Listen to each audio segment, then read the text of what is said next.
જસદણ ખાતે સમસ્ત રામાનંદીના કુળદેવી કમળા માતાજીના મંદિર ખાતે જગતગુરુ રામાનંદાચાર્યજી મહારાજની 724મી જન્મજયંતિની ઉજવણી કરવામાં આવી હતી, જેમાં સંતો મહંતોના સામૈયા, ધર્મસભા, હનુમાન ચાલીસાના પાઠ તેમજ ધોરણ 1 થી 12ના વિદ્યાર્થી સન્માન સમારોહ યોજવામાં આવ્યો હતો। આ કાર્યક્રમમાં મોટા રામજી મંદિરના મહંત સુખદેવદાસ બાપુ, ભરતદાસ બાપુ, હરિહરાનંદ ગિરી બાપુ, હરિદાસ બાપુ તેમજ મારુતિધામ ગૌશાળાના મહંત બાલ યોગી સાહિત્ય બાપુ રામાનંદી સાધુ સમાજના વિદ્યાર્થીઓને સન્માનિત કરીને આશીર્વાદ વચન આપ્યા હતા। જસદણ રામાનંદી સાધુ સમાજના ઉપપ્રમુખ સંજયભાઈ રામાનુજ, મહામંત્રી નીતિનભાઈ આચાર્ય, રામાનંદી નવનિર્માણ સેનાના પ્રદેશ મહામંત્રી દુર્ગેશભાઈ કુબાવત સહિત જસદણ રામાનંદી સાધુ સમાજના સ્વયંસેવકો તેમજ બહોળી સંખ્યામાં લોકો ઉપસ્થિત રહ્યા હતા।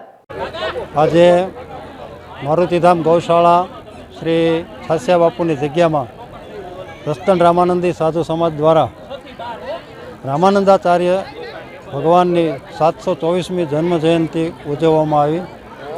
સાથોસાથ ધોરણ 1 થી 12 ધોરણ સુધીના પ્રથમ, દ્વિતીય અને તૃતીય સ્થાન મેળવનાર વિદ્યાર્થીઓ એનું મોમેન્ટો અને કીટ દ્વારા સન્માન કરવાનો કાર્યક્રમ યોજવામાં આવ્યો હતો, જેમાં રામાનંદી સાધુ સમાજ જસદણના ભાઈઓ અને બહેનોએ બહોળી સંખ્યામાં બહુ ભાગ લીધો।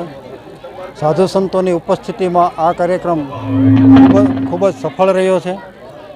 બાળકો પણ પ્રોત્સાહિત બન્યા છે અને સમાજને ઘણું ઉપયોગી થાય એવું માર્ગદર્શન સાધુ સંતો દ્વારા આપવામાં આવ્યું છે। અવારનવાર આવા કાર્યક્રમો અહીં થાય છે। બાલયોગી બાપુનો રામાનંદી સાધુ સમાજ જસદણ તરફથી પણ અમે આભાર માનીએ છીએ। જય સિયારામ।